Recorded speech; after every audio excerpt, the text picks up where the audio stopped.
अस्सलाम वालेकुम नाजरीन, ज़हीर अहमद ऑफिशियल पे खुश आमदीद। मुल्तान में इलेक्शन होने जा रहा है, इस पे बात करेंगे और जस्टिस शाहिद वहीद साहब का जो फैसला है और पंजाब हुकूमत जो कुछ कर रही है इस पे बात करेंगे।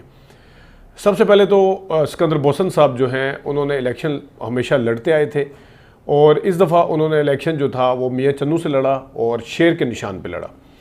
अब जो पोस्टर आपके सामने आ रहे हैं जिसमें सिकंदर बोसन जो हैं वो PTI के उम्मीदवार जो बैरिस्टर तैमूर हैं उनको सपोर्ट करते हुए नज़र आ रहे हैं और उस हवाले से गिलानी साहब ने ये क्योंकि हल्का छोड़ा है और सिकंदर बोसन साहब के हवाले से काफ़ी बातें हो रही हैं। सिकंदर बोसन साहब का मानना और कहना यह है कि वो शेर के निशान पे ज़रूर इलेक्शन लड़े हैं लेकिन वो मुस्लिम लीग नून में नहीं हैं।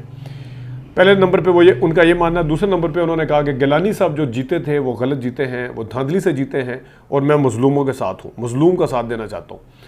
और दूसरे नंबर पर उनके जो भाई हैं शौकत बोसन, उनके हवाले से भी है कि वो भी इसी तरह जो है वो सपोर्ट कर रहे हैं। अब क्योंकि रवायती तौर पे हरीफ जो है वो गिलानी के वो सिकंदर बोसन साहब हैं, वो अगर जाके गिलानी को, क्योंकि आप अगर वफाक में देखें तो पीपल्स पार्टी कम अज़ कम ना करते, ठीक है काबीना में का हिस्सा नहीं है लेकिन हुकूमत की इत्तेहादी है, हुकूमत को वोट डाले शहबाज शरीफ साहब को, फिर उन्होंने ओहदे लिए, गवर्नर वगैरह बनाए, सदर बनाया वाले साहब को, और फिर सेनेट के अंदर भी अपनी मर्ज़ी के ओहदे लिए गए।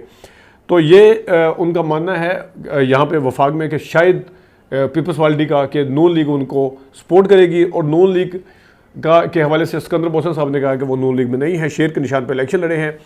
और वहाँ की जो नून लीग की लोकल क़यादत है वो भी गिलानी साहब को कोई खुल के सपोर्ट करती नज़र नहीं आ रही, जिसके ऊपर पीपल्स पार्टी है वो तरह तरह की बातें बना रहे हैं। हम तो पहले कहते थे PTI और पीपल्स नून लीग मिले हुए हैं वगैरह वगैरह जो भी है, लेकिन सिकंदर बोसन साहब का ये कहना है। और इस तरीके से वहाँ की जो सूरत हाल है मुल्तान की, वो जनरल इलेक्शन में भी आपके सामने थी, किस तरह मेहरबानो साहबा को हराया गया, किस तरह उनके रिजेक्टेड वोट ज़्यादा कर दिए गए और जो कुछ हुआ वो सब के सामने है।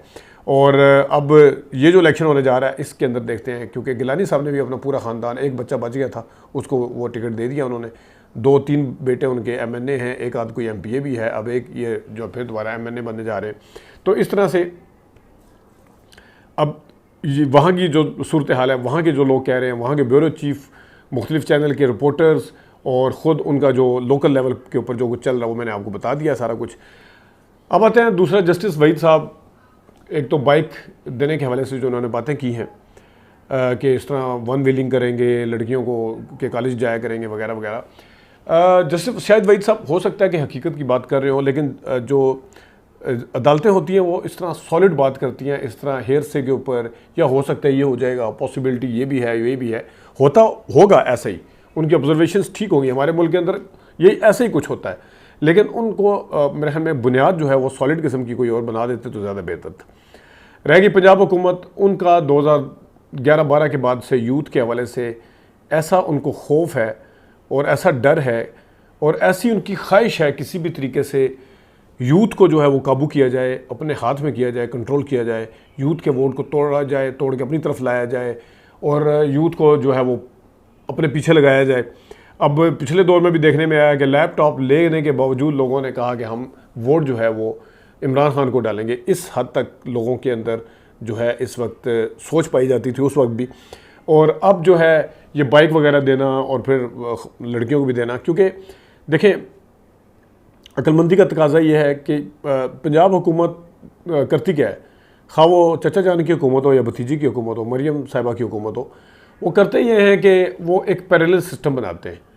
जो पंजाब में सिस्टम चला आ रहा है, हुकूमत की जो एक स्ट्रक्चर बना होता है बिलफर्ज, हस्पतालों का स्ट्रक्चर बना हुआ है, BHQ बने हुए हैं, THQ बने हुए हैं, DHQ हॉस्पिटल बने हुए हैं, उनके अंदर डॉक्टर हैं या नहीं हैं हुकूमत को कोई परवाह नहीं, उनके अंदर मेडिसिन हैं या नहीं हैं हुकूमत को कोई परवाह नहीं, उनके अंदर बेड वगैरह की सूरत हाल किस तरह की है, हुकूमत को उस स्ट्रक्चर को बेहतर करने के लिए कोई परवाह नहीं है। वो बेजा करवाने के लिए, अपनी वाह करवाने के लिए एक पैरेलल सिस्टम लेके आ रहे हैं। वो पैरेलल सिस्टम खा वो 36 कंटेनर की सूरत में हो, वो THQ या BHQ का मुतबादल कैसे हो सकता है? एक टाइम के अंदर एक बंदा अगर एमरजेंसी में वहाँ पे एडमिट है तो जो हॉस्पिटल का स्ट्रक्चर होता है वहाँ पे मशीनरी और तरह की होती है, वहाँ पे उनका जो बेड की तादाद और तरह होती है, एमरजेंसी में भी बेड्स की तादाद ज़्यादा होती है। तो एक किस तरीके से मोबाइल हॉस्पिटल को ये बेहतर कर सकते हैं या बेहतर समझते हैं? अगर ये कहें कि ये वक्ती तौर पे है, अगर वक्ती तौर पे है तो इतने लाखों करोड़ों में जो कंटेनर तैयार हुए हैं, इसके साथ जो अमला लगाया गया है, इसके अंदर मशीनरियाँ लगाई गई हैं, अगर ये मुतबादल है, अव्वल तो मुतबादल पता नहीं है या नहीं है, लेकिन अब एक मिनट के लिए अगर मान लेते हैं कि मुतबादल है, तो मुतबादल कितना अर्सा चलेगा, डेडलाइन क्या है, नए हॉस्पिटल कब बनेंगे, वो जो हॉस्पिटल है उनको अपग्रेड कब किया जाएगा, जो THQ BHU है उनको बेहतर कब किया जाएगा, कोई टाइम फ्रेम सामने नहीं है। जब उनको बेहतर किया जाएगा तो ये जो लाखों करोड़ों रुपए लगे हुए हैं जिसके कंटेनर के ऊपर, इनका क्या बनेगा, इसके कोई बात बताने वाला नहीं। इसी तरह ये बाइक शाइक जो है, ये सब शशके हैं। इस तरह की स्कीम्स पहले भी आई हैं। आप सस्ती रोटी की स्कीम देख लें, उसके साथ क्या हुआ था। आप दानिश स्कूल देख लें, उसके अंदर मिलियंस की करप्शन पाई गई। फिर बिल्डिंग की जो इमारतों की जो खस्ता हाली थी, उनकी जो जिस तरीके से क्वालिटी के ऊपर वो किया गया, आज दानिश स्कूल कितने काम कर रहे हैं किसी को कोई पता नहीं है। उस टाइम शहबाज शरीफ साहब ने मेन जो पंजाब हुकूमत के अंदर स्कूल आते थे उनको ठीक करने की बजाय 36 ज़िलों के स्कूलों को ठीक करने की बजाय 37 ज़िलों के स्कूलों को ठीक करने की बजाय 1-2 ज़िलों के अंदर जाके दानिश स्कूल बनाए, और वो उसका क्या हाल हुआ कोई पता नहीं। उसको बाकी स्कूलों को कितना ठीक किया गया। मैं आपको रावलपिंडी जो सबसे अहम ज़िला है, सबसे अहम ज़िला है, अहम इस तरह से है कि इस्लामाबाद यहाँ पे है, GHQ यहाँ पे है, सारा कुछ है, जिसकी हर किसी की नज़र रावलपिंडी के होती है। मैं खुद आई विटनेस हूँ। एक स्कूल के अंदर 450 स्टूडेंट्स के लिए 2 वाशरूम, कोई लोटा नहीं, पंखा जो था गिरने की हालत थी, वो बंद करके रखते थे, उसके ऊपर लीरें बांधी हुई थी, कपड़े के वो जो होते हैं टुकड़े, वो बंधा हुआ था, वो चलता था तो खौफ आता था कि अभी गिर जाएगा। ये रावलपिंडी के स्कूल की हालत थी। और वो दूर अफ्तादा उन बच्चों को भी पढ़ने का हक है, इसमें कोई शक नहीं है, लेकिन हर जगह आप जो एक स्ट्रक्चर बना हुआ है उसको बेहतर क्यों नहीं करते। उसकी वजह सिर्फ यह है कि उसको अगर बेहतर करेंगे इनका नाम नहीं होगा, उसको अगर बेहतर करेंगे उस पर तस्वीरें उस तरह से नहीं लगा सकते जिस तरह कंटेनर पे या दानिश स्कूलों पे लगा सकते हैं। पूरे का पूरा एक उठा के पैरेलल सिस्टम लेके आने की कोशिश की जा रही है। तो फिर या तो हाथ खड़े कर दें कि क्या दें जी, वो पुराने वाला सिस्टम जो हम पिछले 40 साल से बना रहे थे वो सब फेल हो चुका है, अपने मुँह से मान लें। तो ये सब शशके हैं। इसका देर पा जो है वो कोई उस तरह से फ़ायदा नज़र नहीं आ रहा। क्या यूनिवर्सिटी में जाने के लिए या दूसरे लोगों के लिए क्या आप अपने जो बसेस का निज़ाम है, जो ट्रांसपोर्ट का निज़ाम है, क्या उसको ठीक नहीं कर सकते थे, जिसमें ये बाइक के ऊपर पैसे लगाए जाएंगे।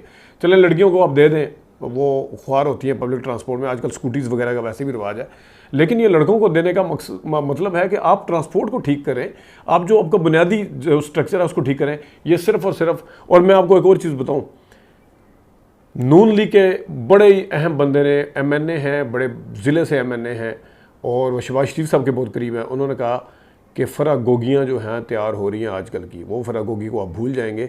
जो मरीम नवाज़ शरीफ के साथ फरागोगियाँ इस टाइम हैं वो बन रही हैं, ये नून लीग के अपने बंदे का मानना है, अपने बंदे का कहना है। इस वक्त वो हो सकता है आने वाले दिनों में वो बंदा मशीर या वज़ीर भी लग जाए आगे, क्योंकि MNA है। उसका मानना यह है कि 4 से 5 फरागोगियाँ तैयार हो रही हैं, आप एक फरागोगी को रोते थे। तो आने वाले दिनों में पता चलेगा कि ये हुकूमत जो है, पंजाब हुकूमत जिसके हाथ में उस्तरा आया हुआ है इस टाइम, एक बड़ा सारा सूबा ना तजर्बाकार को दे के हाथ में, और लोगों के मेरिट के ऊपर बात कर रहे हैं जी। लोग, मैं मेरिट देखूंगी, मैं ये करूंगी, मैं ये नहीं देखूंगी। और आप अपने आप को देखें, आप कौन से मेरिट के ऊपर आई हैं, सिवाय इसके कि आपके वालिद साहब 3 दफ़ा वज़ीर आज़म रहे। इसके अलावा आपके पास कौन सा मेरिट है, कौन से ब्यूरोक्रेसी को आपने डील किया हुआ है, कौन से आपने फाइलें पड़ी हुई हैं, कौन से आप स्ट्रक्चर को जानती हैं। वो थोड़ा सा फीडबैक तो उससे लेके थोड़ी सी वो लेके आ जाती हैं अपना ब्रीफिंग वगैरह उठा के, ना उसकी गहराई में जाना ना कुछ। तो ये है जनाब साहब जो हम आपके साथ बात करना चाह रहे थे। अपना ख्याल रखिएगा। अभी तक के लिए इतना ही, इजाज़त दीजिए। अल्लाह हाफ़िज़।